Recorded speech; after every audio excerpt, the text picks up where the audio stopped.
রামলালা প্রতিষ্ঠা দিবস উপলক্ষে বুধবার বন্দে ভারত সংঘের উদ্যোগে এবং সনাতনী হিন্দু সম্প্রদায়ের অংশগ্রহণে এক বিশাল শোভাযাত্রা ও কলস যাত্রার আয়োজন করা হয় চোপড়ায়। এদিন শোভাযাত্রাটি সোনাপুর গ্রাম পঞ্চায়েতের গৌরাঙ্গগঞ্জ থেকে শুরু হয়। এরপর এটি লালুগঞ্জ, ৩ মাইল রোড এবং সুফলগঞ্জ শ্মশান এলাকা পরিক্রমা করে পুনরায় গৌরাঙ্গগঞ্জে এসে শেষ হয়। এলাকার বহু মানুষ এই মিছিলে সামিল হন। শোভাযাত্রার অন্যতম আকর্ষণ ছিল কয়েকশো মহিলা ও কিশোরীর অংশগ্রহণ। তাদের প্রত্যেকের হাতে ছিল মাটির ঘট ও কলসি। আয়োজকদের পক্ষ থেকে জানানো হয়েছে, এই কলস যাত্রার মাধ্যমে পঞ্চ নদী এবং বিভিন্ন মন্দিরের পবিত্র জল সংগ্রহ করা হয়েছে।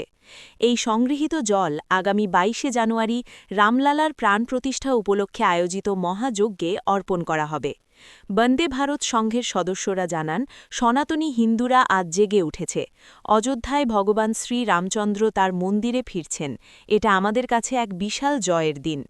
শোভাযাত্রাকে কেন্দ্র করে গোটা এলাকায় ব্যাপক উদ্দীপনা লক্ষ্য করা গেছে। জয় শ্রীরাম ধ্বনিতে মুখরিত হয়ে ওঠে চোপড়ার আকাশ বাতাস। কোনো অপ্রীতিকর ঘটনা এড়াতে এলাকায় নিরাপত্তা ব্যবস্থাও ছিল চোখে পড়ার মতো।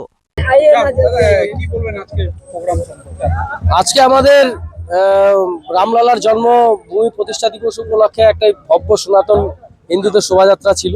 আপনাদের হিন্দুদের জাগরণ দেখতে পাচ্ছেন, একটা আমরা অন্যরকম বাতাবরণ দেখতে পাচ্ছি।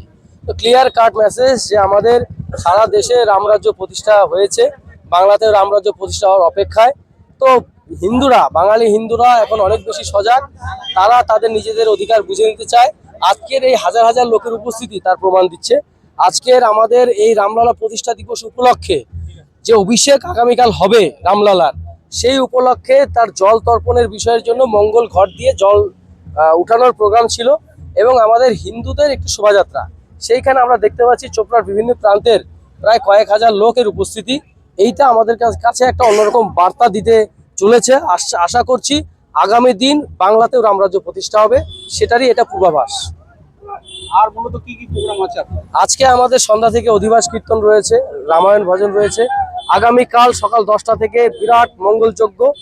সবার এই মঙ্গল ঘটের উঠানো জল দিয়ে আমরা কালকে মঙ্গল তর্পণ করব এবং মায়েরা তাদের নিজস্ব আত্মীয় স্বজনের মঙ্গল কামনার্থে তারা মঙ্গল ঘটের যেই জল তারা তর্পণ করবে, যজ্ঞে সামিল হবে।